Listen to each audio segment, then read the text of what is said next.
Parkirnya jauh sekali. Untuk kajian hari ini 31 Mei.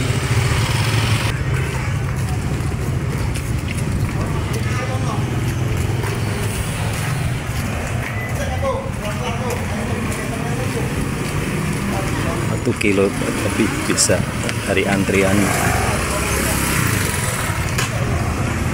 Jadi sudah bisa lagi antri masuk ke dalam komplek masjid.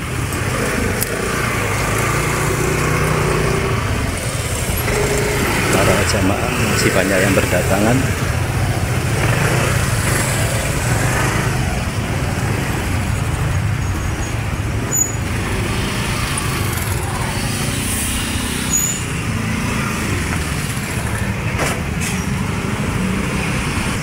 Jadi jauh.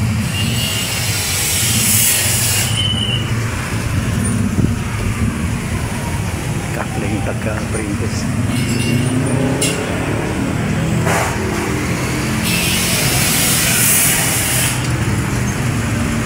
Macet jalanan.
Nggak bisa masuk.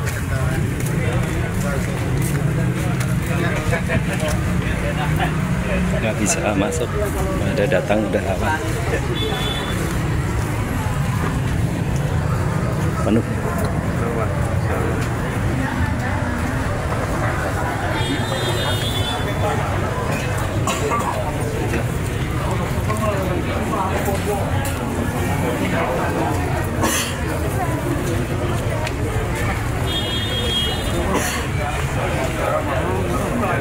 Di luar, di dalam sudah penuh.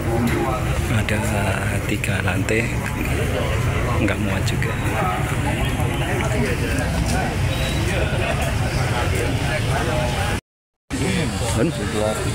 Iya, biasanya kan situ.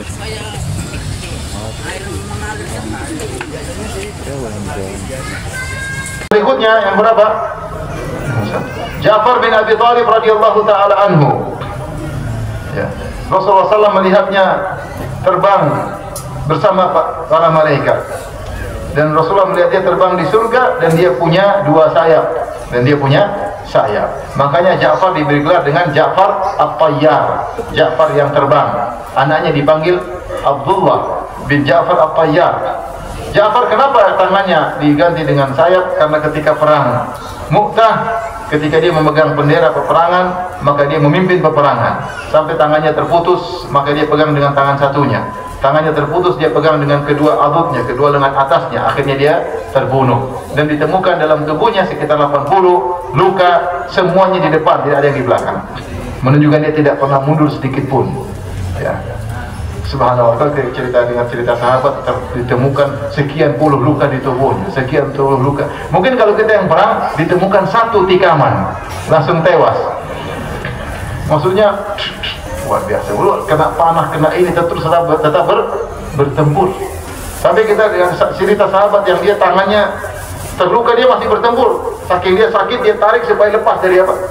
Karena masih ada kulit yang gantung, dia tarik supaya lepas, supaya dia bisa bertempur lagi. Luar biasa. Kita lihat sahabat, kalau kita ya Allah, lihat musuh sudah mati duluan sebelum perang. Bayangkan sahabat jalan sampai perang Mu'tah itu berapa kilo? 800 kilo dari Madinah. 800 kilo. Kita belum sampai udah mati tengah jalan. Melawan Romawi, Romawi ngeri. Ketika itu adalah negara adidaya, negara paling top. Ya. Kemudian jalan 800 kilo, kemudian bertempur. Subhanallah. Ja'far, maka ketika tangannya putus karena membela Islam, diganti dengan sayap, dia terbang di surga. Maka dikenal dengan Ja'far At-Tayyar. Kemudian yang berapa? Sekarang berapa? 22 dan 23 Hasan dan Husain. Al-Hasan dan Al-Husain cucu Nabi sallallahu alaihi wasallam. Warahanatahu, yaitu keharuman Nabi. Nabi sering mencium mereka, ya. Nabi sayang kepada mereka, Nabi sering menggendong mereka berdua, cucu Nabi sallallahu alaihi wasallam. Makanya ketika Husain dibunuh dengan cara zalim ketika di Karbala, maka Ubaidillah bin Ziyad mengambil kayu, kemudian masukkan kayu di kepala, kan dia penggal kepalanya, dia ambil kayu ditusuk-tusuk di mulutnya Husain. Kemudian ada sahabat bilang, wahai Ubaidillah, itu mulut pernah dicium oleh Nabi sallallahu alaihi wasallam. Terus sekarang kok gitu-gitu kan? Ya, Husain radhiyallahu taala anhu. Rasulullah pernah berkata, "Huma sayyida syababi ahli jannah." Mereka berdua adalah pemimpin para pemuda di surga. Jadi jelas Hasan dan Husain dijamin surga oleh Nabi sallallahu alaihi wasallam. Ya. Apalagi Hasan, ya Rasulullah puji Hasan, inna ibni hada sayyidun fasayuslihu Allahu bihi baina fi'ataini azimataini minal muslimin. Bahwasanya putraku ini, cucuku ini, Hasan adalah pemimpin, dan sebab dia Allah akan mendamaikan dua kelompok besar dari kaum mukminin yang bertikai, yaitu kelompoknya Muawiyah dan kubunya Ali bin Abi Thalib. Bertikai, akhirnya Ali bin Abi Thalib meninggal dunia, dibunuh oleh Khawarij, Abdurrahman bin Muljam. Kemudian setelah itu masih belum istiqrar, masih belum stabil kepemimpinan kaum muslimin, jadilah Hasan menjadi pemimpin. Kemudian setelah 6 bulan, maka dia lengser, dia serahkan pemimpinan kepada siapa? Muawiyah. Maka akhirnya kaum muslimin bersatu, dikenal dengan Amul Jamaah, tahun persatuan, karena Husain mengalah,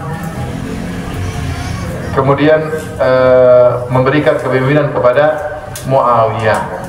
Oleh karena para ulama mengatakan, nanti di akhir zaman akan muncul Al-Imam Mahdi. Al-Imam Mahdi keturunan Nabi sallallahu alaihi wasallam. Kemudian kata Nabi, yuatiu ismuhu ismi wa ismu abihi isma abi. Namanya sama dengan namaku dan nama bapaknya sama dengan nama bapakku. Jadi Imam Mahdi namanya Muhammad bin Abdullah, ya. Bukan namanya Bejo. Bukan namanya siapa? Qasim, bukan. Namanya siapa?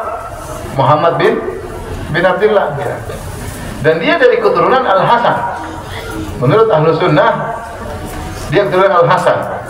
Sebagian mengatakan, para ulama mengatakan sebagai ganjaran kepada cucu dari Al-Hasan. Kenapa? Al-Hasan pernah meninggalkan kekuasaan demi persatuan, dan kekuasaan tersebut nanti akan diberikan kepada cucunya Al-Imam Mahdi, yaitu Muhammad bin Abdullah Al-Hasani. Jadi keduanya adalah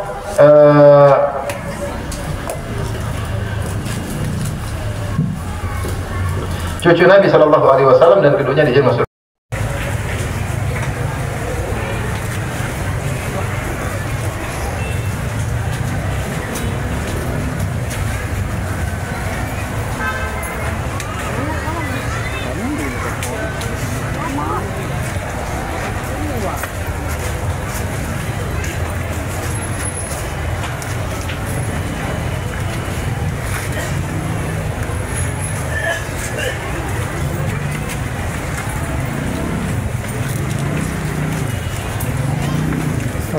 Ustaz.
hari ini yang hadir banyak sekali. Alhamdulillah.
Di tengah-tengah tadi jauh dari pintu gerbangnya.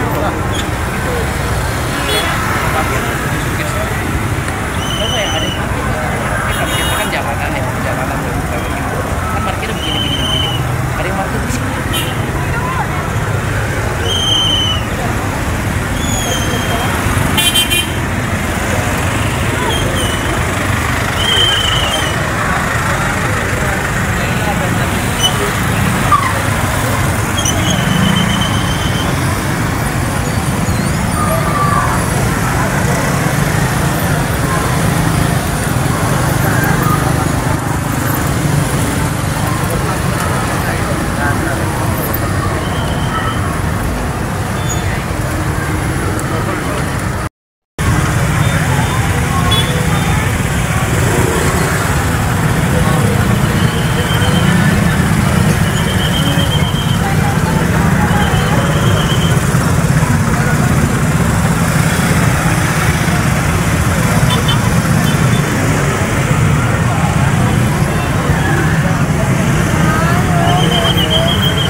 Ayo silakan, Insan Santri. Ayo silakan.